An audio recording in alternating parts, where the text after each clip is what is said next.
Alright guys, so I'm going to be uninstalling and installing a new starter, which is under here. So go ahead, remove your battery, which I believe are probably 10 mil like everything else. Now remove the fuse box.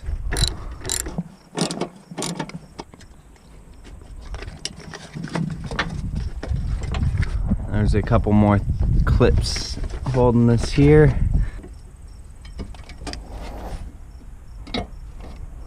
This was pushed in, but I lifted that up and then this pops right out like that. Move this stuff to the side. See what else you gotta get to. Starter's down there, so I am gonna have to remove this.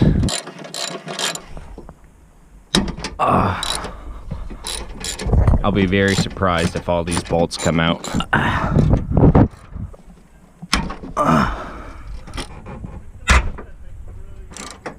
I wouldn't know how to do that. Well, that's what we used to do when I was a kid. We used to do the valve job. Also, to get this wire off of the battery bracket, all I had to do was push up on here. So what I did was I reached the flathead in there, pushed, and then popped it. It popped right out. So I went ahead, took off this, just because I didn't want to risk busting the hose with the metal moving. So now I go ahead and remove these, I believe. There we go. And this is a 12. You're not going to be able to see it, but there is a 14 mil under here. You'll just have to feel around for it. There we go. And there's one. Jesus, that's one clean bolt. None of the other ones look that good. So the other one is just right under this thing, and it's right there.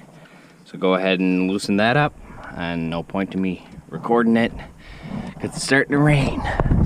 Starting to rain.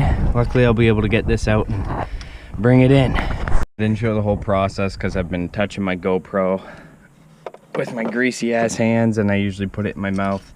So I mangled this gasket to shit, but I got it out. Now that's out.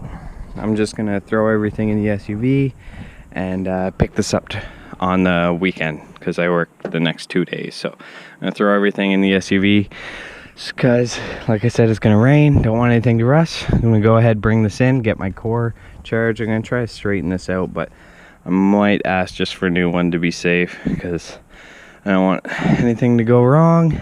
This part here, look how frayed that is. There's like nothing there. Look at that, it's just falling apart. So I think that's what shorted out. And that's, yeah, that's definitely what the issue is. It's gotta be. All right, so I got the starter. This came to $280 taxes in Canadian. So probably like 50 bucks US. Not really, but you know what I mean. They didn't have another gasket, so I'm just gonna go hammer this on a flat surface and try to flatten it out some. And then I'll just have to use this, I guess. So there, well, that's as good as it's getting.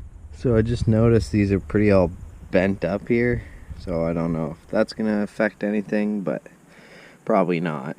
At least that way it stays on, hopefully, and then try to get that in there.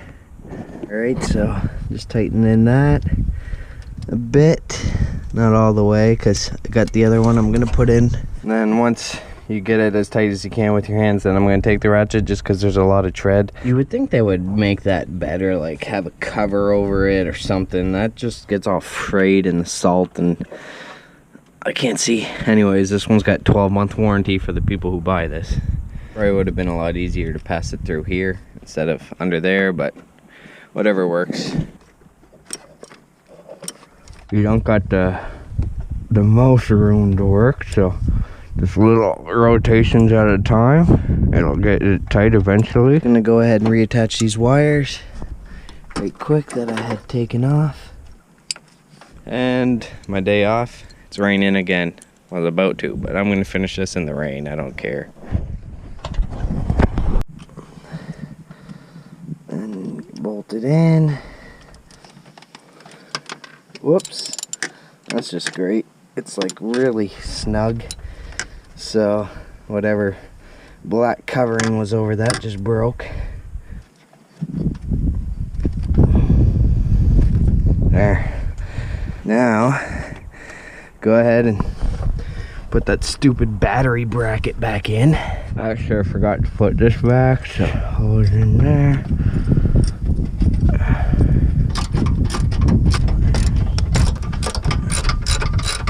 I'm not doing this in any particular order, so this looks like the Takeda intake from the TL would fit on this. So comment down below if you want to see the intake on here. I might throw the intake on just for fun to see if it works and if it'll install, and go do some pulls to see what it sounds like before I sell it.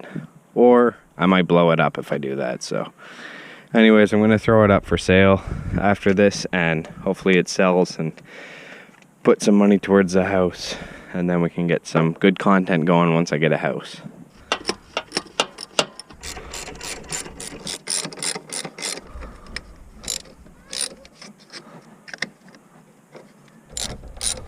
All right, a moment of truth.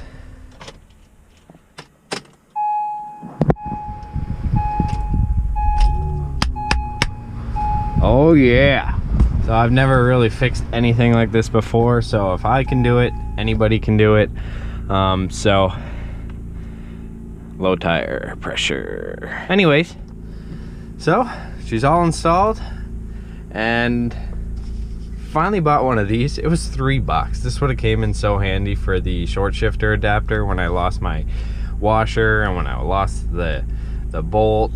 Uninstalling it took me like, oh, this would have saved me probably half hour, 45 minutes, maybe more hours total probably of all the times that I could have used this. So anyways, well, that's it for this video. I'm just gonna go ahead and throw that plastic covering back on. This is actually an install for 2007 to 13, I believe, is the exact same engine and everything, so it should fit.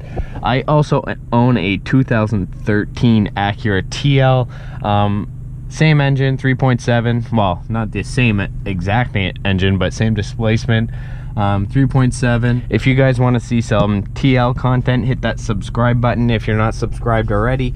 If you also like this video, feel free to hit that like button, comment, share, and subscribe for more. Lots more content to come on the TL, not this. I'll be selling this just because it's 300,000 and just things like this where things are breaking. I just want to get rid of it, put the money towards a house down payment so you can get a house.